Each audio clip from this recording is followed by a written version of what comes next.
Howdy folks, it is DIECASTS Buffet here again. And let me tell you, that was the craziest, greatest Coca-Cola 600 race I have ever seen. It tops 2005, it probably tops 2011 as well. What a insane race that was. I mean, we literally saw everything you could imagine.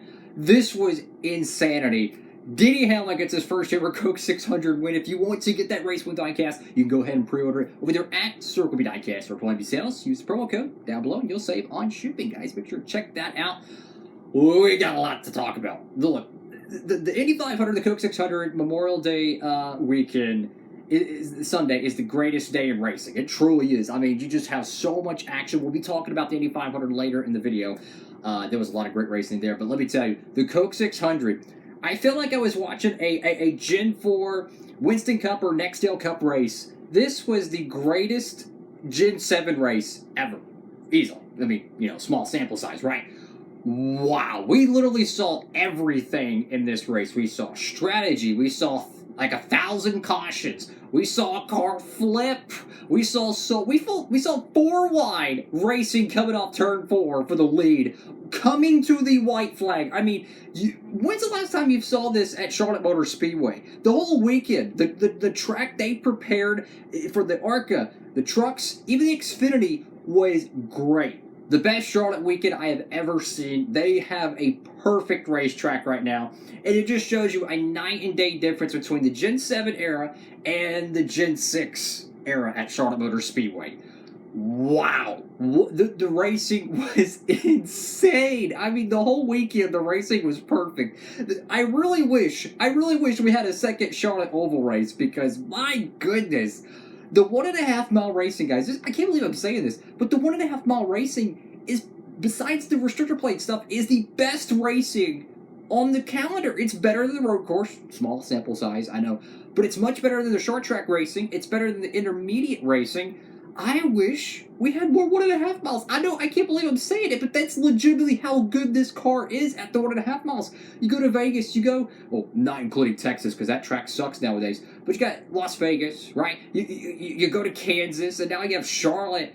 It's just like, wow. This was the greatest Coke 600 I've ever watched, man. The racing was insane. It had every single aspect a essential NASCAR race should have. Lead changes, crap loads of cautions, drama, strategy, battle of attrition. The race went on an hour longer than it was supposed to, right? I think lap counting wise, it was the longest Coke 600 ever. I think there was maybe 15 cars running competitively at the end of this race. And then you have a car flip, which I've never seen a car flip at Charlotte Motor Speedway that I can legitimately remember. That was insane. I'm glad Buescher was okay, but that was awesome to watch, man. Holy cow. That was a beautiful looking paint scheme. And then he's just barrel rolling. The safety of these cars are insane, yo. So glad the safety has came so far ahead, because if that would have happened 20 years ago, 25 years ago, he's probably not racing next weekend. So, really thankful for that. But my goodness, man. What a great race. Denny Hamlin won it. I'll be honest with you, I'm a Chase Elliott fan, but let me tell you, this is the best Coke 600 I've ever watched. I was watching literally the 2011 Coke 600 earlier this week. They were re-showing it on Fox Sports 1. And I was like, man, that was such a great race. The whole night, you know, you saw so many drivers crashing, battle of attrition, part failures. It didn't matter if it was Mark Martin or Jimmy Johnson. Cars were just, I mean, Kyle Busch, he was leading, and I think he spun out in that race. And we literally saw the same thing, but in 2022, if not more. It was the greatest Coke 600 I've ever watched. This is a event. I've been watching racing all day. I'm on my 6th cup of coffee right now. This is a race you're going to rewatch 20 years from now, and they'll call it a NASCAR classic. This is essential NASCAR racing. This is 2001 Atlanta. This is 2005 Coke 600. This is literally everything you could want. Some might say it could be the greatest 1.5 mile race in a decade or two. If you exclude all the restrictor plate races, this is one of the greatest races we've seen in the past 20 years. It truly is. It has everything. Drivers are going for it. Chase Briscoe was about to take out Larson for the lead. He spins himself out. I don't blame him going for it late in the race. And then you have Austin Dillon and Denny Hamlin going 4 wide off the corner at Charlotte Motor Speedway, which, you know, the front straightaways at Charlotte are not straight. They're like the Phoenix dog leg, so to speak. So they bottleneck coming to the stripe. So you have 4 wide, and you have enough room for maybe 3 cars. It's just, this race was insane. 18 cautions, I think it was. I mean, we saw some big wrecks, too. We saw some little ones, guys spinning out, hitting the fence, X, Y, and Z. But we saw some big crashes, yo. This was insane. 10 out of 10, perfect race. I was really rooting for Larson to win this thing. Same thing happened to him that happened to Chase a couple years ago. You know, Elliott leading. Oh, okay, you know, go ahead and put his name on the trophy. And then here comes, you know, the caution with William Byron. He loses it. And in this case, sure, he had Briscoe, you know, hounding him down, but he with 2 or 3 to go, Larson pretty much had it in the bag. If he could just defend Briscoe, he was going to win that race. My goodness, man. I loved it.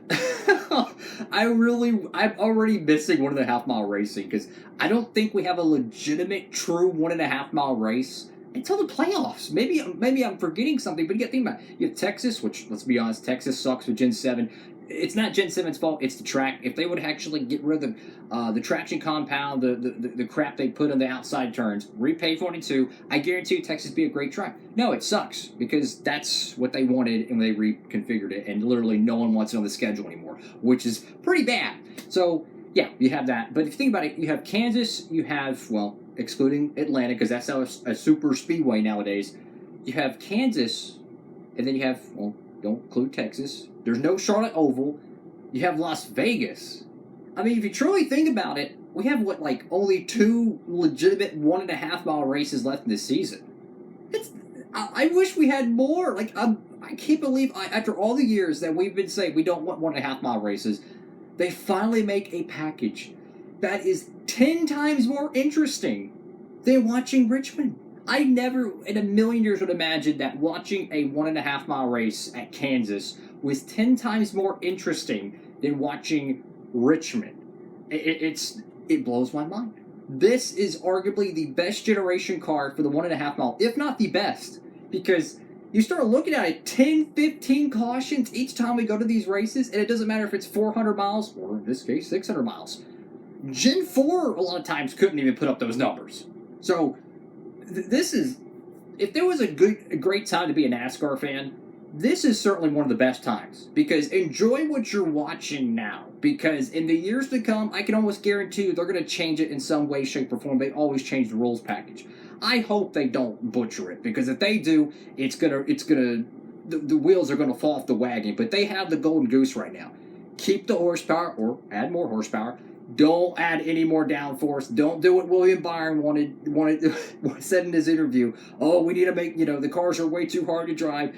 Look, I love William Byron. Don't. Keep these cars like this, guys. This is what the fans have been crying for the past decade. Make a car that is so extremely difficult to drive that the best drivers in the world have a hard time with it. When you see Kyle Busch spin going for the lead, you know this car is tough to drive. Keep it like that, and I promise you, you continue to see fans show up at the racetracks. What, they sold out for the Coke 600? That's great. They go to Kansas, great crowd there. You go to Las Vegas, great crowd there. You're going to continue to see this if you keep providing great racing. Don't change it.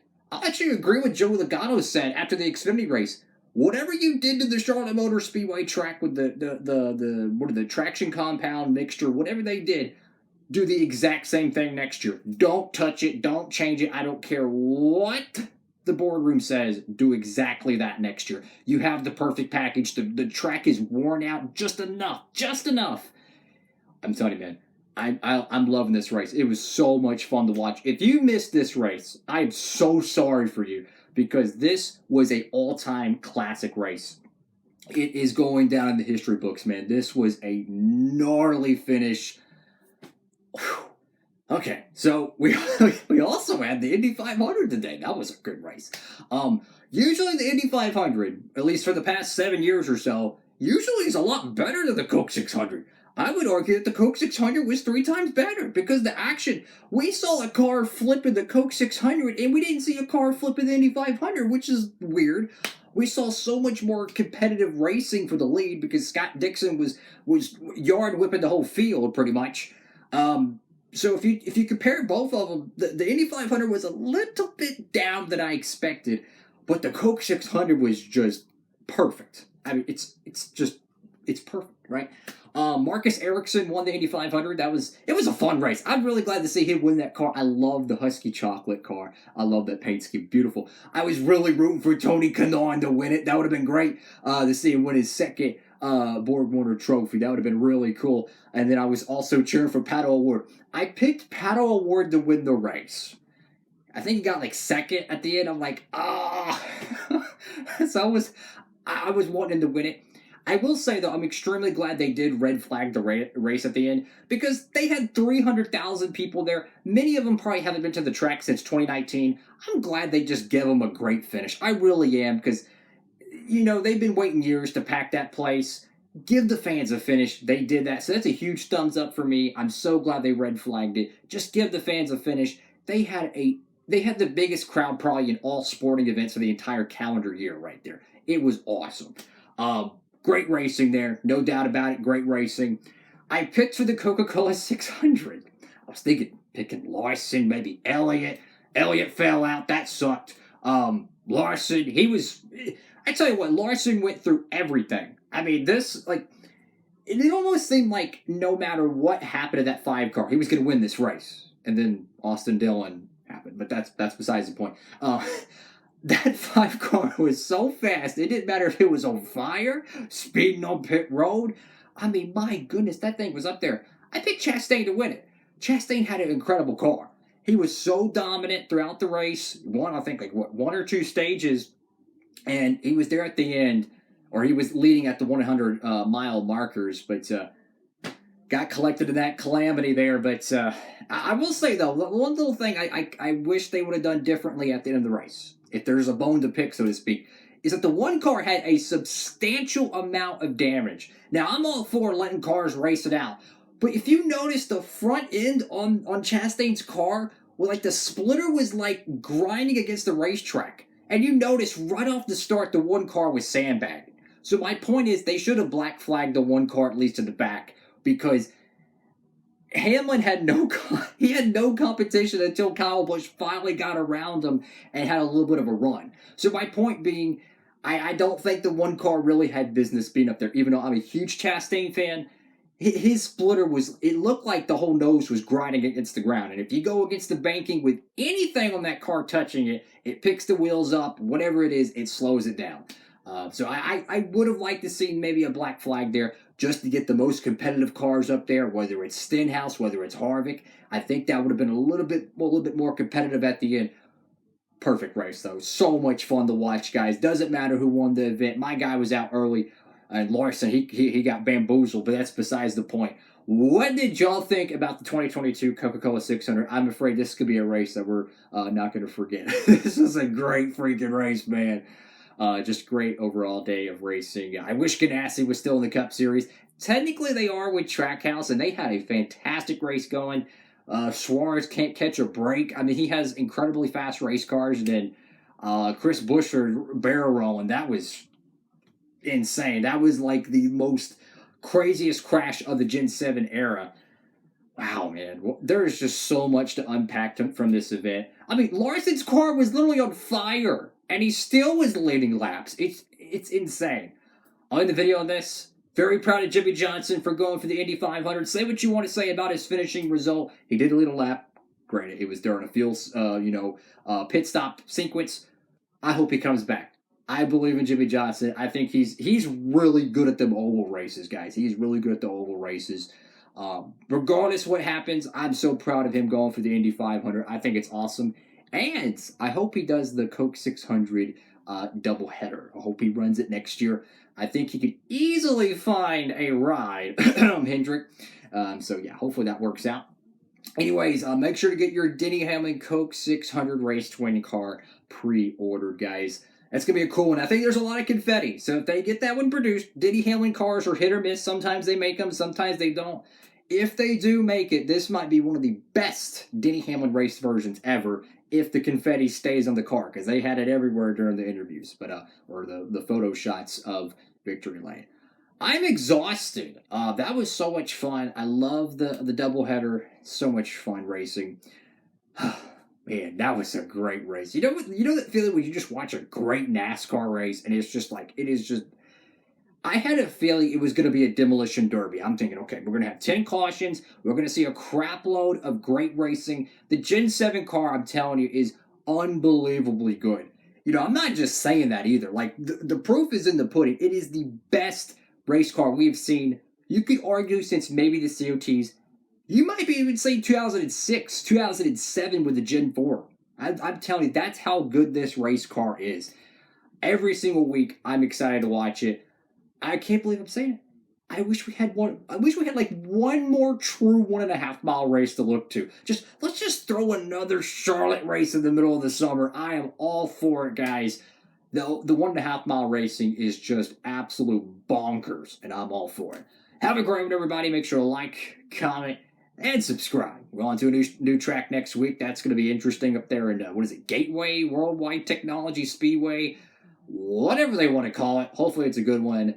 Diecast Buffet.